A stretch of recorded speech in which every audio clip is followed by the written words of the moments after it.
CNBC आवाज।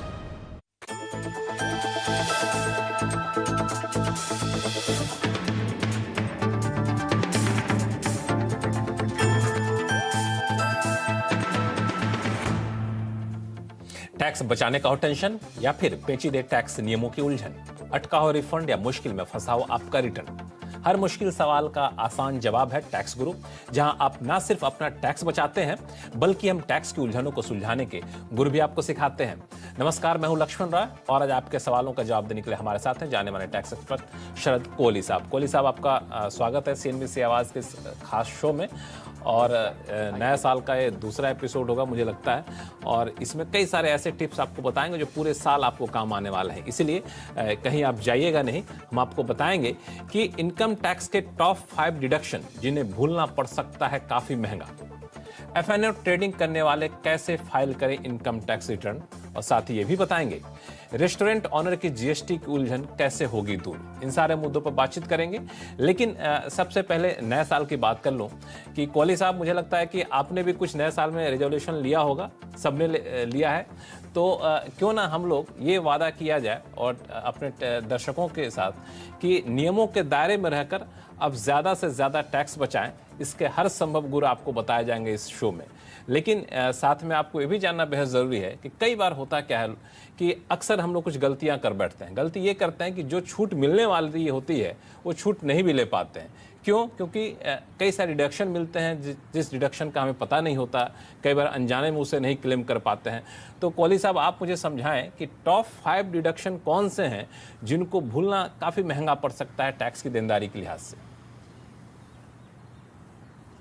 जी हाँ लक्ष्मण, अगर हम इसको, आपने जो बात कही उसको दूसरे तरीके से देखें, महंगा तो पड़ ही सकता है, पर ये डिडक्शंस ऐसी हैं जो बहुत कॉमन नहीं है, तो ये डिडक्शन भूल जाती है। इसको हमने देखा है कि टैक्स पेयर्स लेना भूल जाते हैं। ये डिडक्शंस आम प्रयोग नहीं होती है। जैसे 80C है, वो सभी को पता है, सभी लोग लेते हैं। 80D है, सभी को पता है, सभी लेते हैं। ये जो 5 चीज़ें हैं, ये हमने देखा है कि ज़्यादातर भूलते हैं।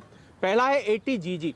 जिन लोगों को HRA नहीं मिलता है लक्ष्मण, उन लोगों को भी रेंट की डिडक्शन मिल सकती है, 5,000 रुपये प्रति माह, 60,000 रुपये साल का। तो जिनको HRA नहीं मिलता है वो 80GG की डिडक्शन हमने देखा लेना भूल जाते हैं। एजुकेशन लोन पे मैंने देखा है बहुत सारे परिवार एजुकेशन लोन बच्चों के लिए लेते हैं और 80E के अंतर्गत वो उसको क्लेम करना भूल जाते हैं। तो ये एक गलती और बड़ी भारी रकम होती है, क्योंकि बहुत पैसा खर्च होता है, खासकर जब आप बच्चे के लिए एजुकेशन के लिए किसी कॉलेज की फीस वगैरह दे रहे हैं। उसके अलावा एक और चीज़ जो आजकल हमने देखा है लक्ष्मण, लोग भूल रहे हैं, वो इलेक्ट्रिक व्हीकल पे 80EEB में एक डिडक्शन मिलती है 1.5 लाख तक की। उसको मैंने देखा है, लोग इलेक्ट्रिक व्हीकल तो खरीद लेते हैं, उसको चार्ज करना भी रोज याद रखते हैं, पर उसकी डिडक्शन लेनी भूल जाते हैं। इसके अलावा कुछ लोग स्पेशल एबिलिटीज के होते हैं। हाँ, मैं यही कहना ही चाह रहा था। कुछ लोग स्पेशल एबिलिटी के लिए बात हो गई, या फिर सेकेंड होम लोन होता है, उस पर भी मुझे लगता है कुछ डिडक्शन मिलता है, उसे भी लोग भूलते हैं। क्यों?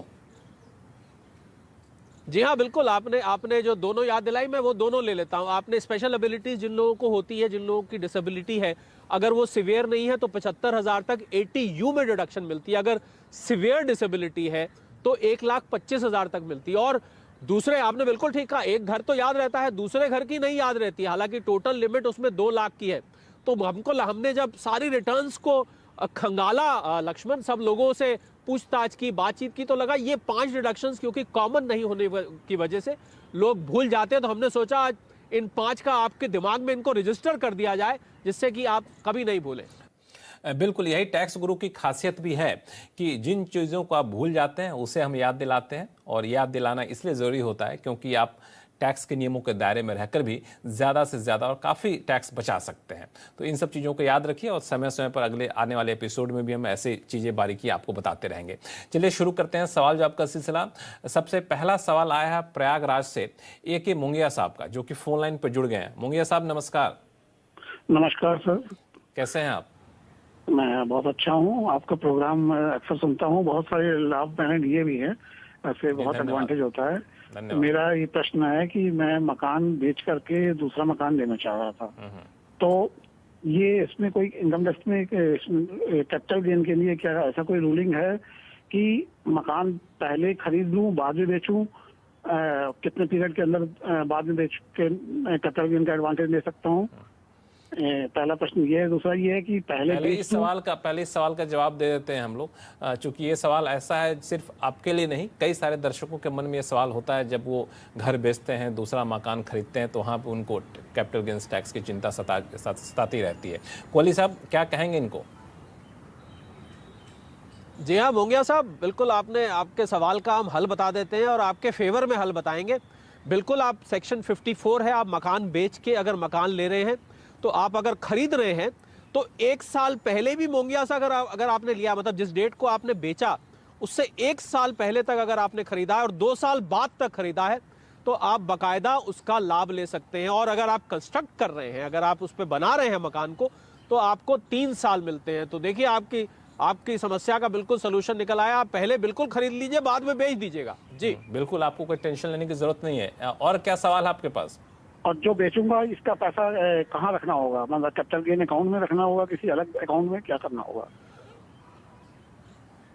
जी हाँ मोंगिया साहब, जो आपने मकान बेचा है उसका पैसा वैसे तो आप अगर पहले खरीद चुके होंगे तो उसके अगेंस्ट ऑफसेट हो जाता है, पर अगर बीच में अभी आपने खरीदा नहीं है, अभी आपने बनाया नहीं है, बीच में रिटर्न फाइलिंग की अगर तारीख आ जाती है तो उसमें कैपिटल गेन अकाउंट स्कीम आप एक बैंक में, शेड्यूल्ड बैंक में उसको खुलवाएं, उसको उस पैसे को वहां पर रख दें और फिर जब आपकी जो समय सीमा आपको दी गई है उसके अंदर आप उस पैसे को निकलवा के वो इन्वेस्टमेंट कर सकते हैं। पर ये तभी कराना जरूरी है अगर रिटर्न फाइलिंग की डेट बीच में आ जाती है। अगर नहीं आई है तो आप उस पैसे को कहीं भी अपने नॉर्मल बैंक अकाउंट में तब तक के लिए बाकायदा रख सकते हैं। जी चलिए, उम्मीद करते हैं कि आपके सारे सवालों का जवाब यहाँ पे मिल गया होगा। अब चलते हैं सिलवासा, जो कि दादर एंड नागर की हवेली की राजधानी है, और वहाँ से अरविंद त्रिपाठी जी हमारे साथ फोन लाइन पे जुड़ गए हैं। अरविंद जी नमस्कार। नमस्कार सर। बहुत अच्छा लगता है जब इतनी दूर दूर से लोग फ़ोन करते हैं और टैक्स गुरु से जुड़ना चाहते हैं। कैसा मौसम है वहाँ पे अभी, पहले तो ये बता दीजिए दर्शकों को। सर यहाँ पे काफी ठंडी है और आज तो हवा भी काफी तेज चल रही है। अच्छा, मौसम काफी सुहाना है, ये टूरिस्ट स्पॉट है। वाह, चलिए बहुत अच्छी बात है, आप उस मौसम को एंजॉय मेरा करिए। सवाल ये था कि मेरा भाई है, गल्फ कंट्री में रहता है और अराउंड 20 लाख के अराउंड उसका इनकम है। वो अपने मम्मी के खाते में या तो फिर उसके खाते में इंडिया में भेजता है, तो क्या वो टैक्सेबल रहेगा? उसके लिए रिटर्न फाइल करना जरूरी है? एंड सेकंड क्वेश्चन था कि मेरे फादर के अकाउंट में अराउंड एक मिनट, चूंकि दोनों सवाल अलग अलग होंगे आपको मुझे लगता है, तो पहले इस सवाल का जवाब ले लेते हैं कोहली साहब से, फिर आपसे अगला सवाल पूछूंगा मैं। कोहली साहब। जी अरविंद जी जो पैसा आपके भाई साहब यहाँ पर भेजते हैं मदर के अकाउंट में, देखिए पैसा आने पर तो कोई टैक्स नहीं है, पर मदर उसको कहीं इन्वेस्ट करती हैं या उसमें से कोई रिटर्न आता है, मान लीजिए उसकी आप फिक्स डिपॉजिट करते हैं, किसी म्यूचुअल फंड वगैरह में लगाते हैं, तो उससे जो रिटर्न आता है वो अगर 2.5 लाख रुपए से ऊपर है अरविंद जी, तो फिर वो टैक्सेबल हो जाएगा। वरना खाली वहां से पैसा आना माता जी के अकाउंट में वो टैक्सेबल नहीं रहेगा, वो गिफ्ट माना जाएगा और गिफ्ट रिलेटिव्स के बीच में सेक्शन 56(2) के अंतर्गत एग्जेम्प्ट होता है। तो आपके लिए खुशखबरी है, पर उस पे जो इंटरेस्ट आएगा वो ध्यान रखिएगा, 2.5 लाख से ऊपर हो तो आपको रिटर्न फाइल करनी पड़ेगी। चलिए, उम्मीद करते हैं अरविंद जी इस सवाल का जवाब तो आपको मिल गया होगा। अगला सवाल क्या है आपके पास? सर सेकंड सवाल है कि मेरे फादर के अकाउंट में कुछ ट्रांजेक्शन होते हैं F&O में, फ्यूचर एंड ऑप्शन, वो अराउंड 2 करोड़ से ऊपर का टर्नओवर हो जाता है and profit is less than 2 lakh समझो है, तो वो शो करना है ITR में और कोई अदर इनकम नहीं है उनकी? जी हाँ अरविंद जी, बिल्कुल शो करना है। F&O के जो ट्रांजैक्शंस आपके फादर करते हैं बिल्कुल उसको दिखाना पड़ेगा। वो income from business and profession में आ जाता है, उसके लिए आपको ITR 3 का प्रयोग करना पड़ेगा। आप जानते होंगे F&O का जो प्रॉफिट, जो टर्नओवर निकाली जाती है वो एब्सोल्यूट प्रॉफिट निकाला जाता है, मतलब प्रॉफिट एंड लॉस को जोड़ के। अगर आप ऑप्शंस में कर रहे हैं तो परचेज ऑप्शन करते हैं, कॉल और पुट उसके लिए और नियम है, कॉल और पुट सेल करते हैं तो उसमें प्रीमियम और प्रॉफिट भी जुड़ता है, तो एब्सोल्यूट प्रॉफिट दिखाना होता है। ये टर्नओवर का मेथड है, ITR 3 का प्रयोग करके income from profit and gains from business profession का करिएगा। देखिए आपके पिताजी का भी, आपके माताजी का भी, दोनों का टैक्सेशन यहाँ बता दिया लक्ष्मण। देखिए इन्होंने पूछा और 3 लोगों का एक साथ समाधान हो गया। बिल्कुल, और मैं उम्मीद करता हूँ कि अरविंद जी के सारे सवालों का जवाब यहाँ पे मिल गया होगा। और अब चलते हैं, दीपेश जी का सवाल आया है। दरअसल ये सवाल आया है आनंद सिटी गुजरात से। दीपेश पटेल जी हैं, इन्होंने ईमेल के जरिए सवाल भेजा है और इनका कहना यह है कि इनका ग्रॉस इनकम जो है 13,27,760 रुपये है और नेट टैक्सेबल इनकम जो है वो 11,20,609 है। इसमें इन्होंने ये भी जानकारी दी है कि सेक्शन 16 और सेक्शन 80C के तहत डिडक्शन के बाद ये टैक्सेबल इनकम बता रहे हैं, नेट टैक्सेबल इनकम बता रहे हैं। फिलहाल होम लोन नहीं है, लेकिन आगे होम लोन लेने की उम्मीद है, यानी घर खरीदना चाहते हैं और सोच रहे हैं कि शायद होम लोन लेना पड़ जाए तो ले लूँगा। कंपनी की तरफ से फैमिली के लिए मेडिकल ट्रीटमेंट रीइंबर्समेंट मिलता है और ITR फाइल करने के लिए कौन सा रेजिम अपनाएं ये जानना चाहते हैं। तीनों जानकारी तो काफ़ी हद तक दे दी है और कई लोगों के मन में इस तरह की उलझन होती है। कोहली साहब जी, दीपेश जी के लिए लक्ष्मण, जब आप बोल रहे थे तो मैं अपने मन का जो कैलकुलेटर है उसको ऑन करने की कोशिश कर रहा था। जब मुझे इन्होंने इनकम बताई, मुझे अंदाज़ा लग रहा था शायद पूछा। जी हाँ, इनके लिए मुझे ऐसा नज़र आ रहा है कि न्यू रेजीम ज़्यादा अच्छा रहेगा। जब ये होम लोन लेंगे तो फिर शायद इनके लिए ओल्ड रेजीम, क्योंकि न्यू रेजीम में होम लोन का बेनिफिट और ये चैप्टर 6A का बेनिफिट नहीं मिलता है। मुझे लग रहा है कि करीब 4-1 हज़ार रुपए का लक्ष्मण फर्क आएगा, इनको फायदा होगा अगर अभी जो हालात हैं उसमें ये न्यू रेजीम में जाते हैं। और जब होम लोन लेंगे तो फिर परिस्थिति बदल सकती है। ये डिपेंड करेगा होम लोन का अमाउंट कितना है, प्रिंसिपल कितना है, इंटरेस्ट कितना है वगैरह।